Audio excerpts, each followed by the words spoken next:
Silicon ಸಿಟಿಗೆ ರಸ್ತೆ ಗುಂಡಿಗಳದ್ದೇ ಶಾಪ ಆಗ್ಬಿಟ್ಟಿದೆ. ಗುಂಡಿ ಮುಚ್ಚುವ ಕೆಲಸಕ್ಕೆ ಸಾಲು ಸಾಲು ವಿಘ್ನಗಳು ಎದುರಾಗ್ತಾನೆ ಇದೆ.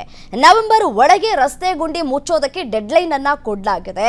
ಡಿಸಿಎಂ ಡಿಕೆ ಶಿವಕುಮಾರ್ ಅವರು ಕೂಡ ಡೆಡ್ಲೈನ್ ಕೊಟ್ಟಿದ್ದಾರೆ. ಸಿಎಂ ಸಿದ್ದರಾಮಯ್ಯ ಅವರು ಕೂಡ ಗುಂಡಿ ಮುಚ್ಚೋದಕ್ಕೆ ಡೆಡ್ಲೈನ್ ಅನ್ನ ಕೊಟ್ಟಿದ್ದಾರೆ. ಬಟ್ ಆದ್ರೆ ಈ ಗುಂಡಿ ಮುಚ್ಚೋದಕ್ಕೆ ಸಾಲು ಸಾಲು ವಿಘ್ನಗಳು ಪದೇ ಪದೇ ಎದುರಾಗ್ತಲೇ ಇದೆ. ಗುಂಡಿಗಳನ್ನ ಮುಚ್ಚೋದಕ್ಕೆ ಗುತ್ತಿಗೆದಾರರಿಗೆ ಸೂಚನೆಯನ್ನ ಕೊಡಲಾಗಿತ್ತು.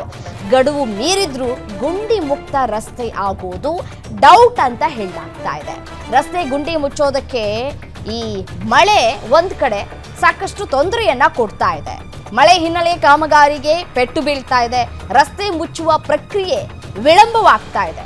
ಈ ಮಧ್ಯೆ ಜಿಬಿಎ ಕಾಮಗಾರಿ ಜಾಗದಲ್ಲಿ ಒಳ ಮಂಡಳಿ ಕಾಮಗಾರಿ ಕೂಡ ನಡೀತಾ ಇದೆ. ಮತ್ತಷ್ಟು ವಿಳಂಬ ಆಗ್ತಾ ಇರುವ ಕಾರಣ ರಸ್ತೆ ಮುಚ್ಚುವಂತಹ ಕೆಲಸಗಳು ಸರಿಯಾದ ಸಮಯಕ್ಕೆ ಆಗ್ತಾ ಇಲ್ಲ. ಗುಂಡಿಗಿಂತ ಹೆಚ್ಚಾಗಿ ಡ್ಯಾಮೇಜ್ ರೋಡ್ಗಳು ಸಾಕಷ್ಟು ತಲೆನೋವನ್ನ ಉಂಟು ಮಾಡ್ತಾ ಇದೆ. ರಸ್ತೆ ಕಾಮಗಾರಿ ಜೊತೆಗೆ ಒಳಚರಂಡಿ ಕಾಮಗಾರಿಯನ್ನ ಮಾಡಬೇಕಾಗಿದೆ. ಒಟ್ಟಾಗಿ ಕಾಮಗಾರಿಗೆ ಜಲಮಂಡಳಿ ಸರ್ಕಾರಕ್ಕೆ ಪ್ರಸ್ತಾವನೆಯನ್ನ ಕೂಡ ಸಲ್ಲಿಕೆ ಮಾಡ್ತಾ ಇದೆ. ಜಲಮಂಡಳಿ ಮನವಿ ಬಗ್ಗೆ ಸರ್ಕಾರದ ಹಂತದಲ್ಲಿ ಚರ್ಚೆಗಳು ಕೂಡ ಆಗ್ತಾ ಇದೆ. ಗುಂಡಿದು ನಮಗೆ ಬಹಳಷ್ಟು ಜಾಗದಲ್ಲಿ ಏನೆಲ್ಲ ನಮ್ಮ DLP ರೋಡ್ಸ್ ಇರ್ಬೋದು, ಬೇರೆ ಬೇರೆ ಕಡೆ ನಾವು ರಿಪೇರ್ ಮಾಡಿದ್ದೀವಿ. ಟ್ರಾಫಿಕ್ ಅವರು ಕೊಟ್ಟಿದ್ದ ಮಾಹಿತಿ ಒಂದು ಸೆಟ್ ನಾವು ರಿಪೇರ್ ಮಾಡಿ ಇಟ್ಟಿದ್ದೀವಿ.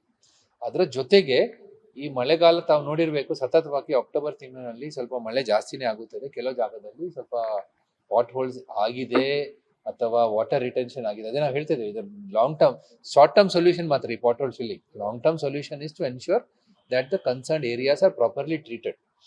ಈ ಮಳೆ ಬೀಳುವಾಗ ನಾವು ಪಾಟ್ ಹೋಲ್ ರಿಪೇರಿ ಮಾಡಿಟ್ಟಿದ್ರು ಸಹ ಅದರಲ್ಲಿ ಸಮಸ್ಯೆ ಖಂಡಿತ ಬರುತ್ತದೆ. ಯಾಕಂದ್ರೆ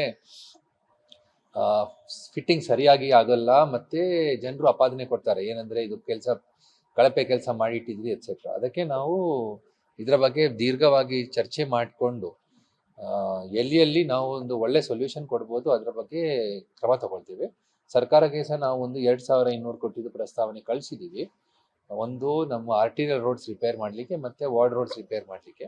ಇದೆಲ್ಲ ನಾವು ಬೇಗನೆ ಚಾಲು ಮಾಡಿಬಿಟ್ರೆ ಈ ಬಹುತೇಕ ಈ ಪಾಟ್ ಹೋಲ್ ಸಮಸ್ಯೆ ಎಲ್ಲೆಲ್ಲಿ ನೀವು ಹೇಳ್ತಾ ಇದ್ರಿ ಅಂತ ಹೇಳಿದ್ರೆ, ಕೆಲವು ಜಾಗದಲ್ಲಿ ರೋಡೇ ಹಾಳಾಗಿದೆ, ಅದನ್ನ ಪಾಟ್ ಹೋಲ್ ರೋಡ್ ಅಂತ ಕರೀಲಿಕ್ಕೆ ಆಗಲ್ಲ, ಅದು ಡ್ಯಾಮೇಜ್ ರೋಡ್, ಅದು ರಿಪೇರ್ ಮಾಡಲೇಬೇಕಾಗ್ತದೆ. ಆ ಥರ ಎಲ್ಲ ಐಡೆಂಟಿಫಿಕೇಶನ್ ನಾವು ಸಂಬಂಧಪಟ್ಟ ಶಾಸಕರೆಲ್ಲರ ಜೊತೆಗೆ ಚರ್ಚೆ ಮಾಡಿಬಿಟ್ಟು ನಮ್ಮ ಜನರು ಈಗಾಗಲೇ ಪ್ರಸ್ತಾವನೆ ಕೊಟ್ಟಿದ್ದಾರೆ. ಅದನ್ನ ಸರ್ಕಾರ ಅನುಮೋದನೆ ಮಾಡಿದ ತಕ್ಷಣ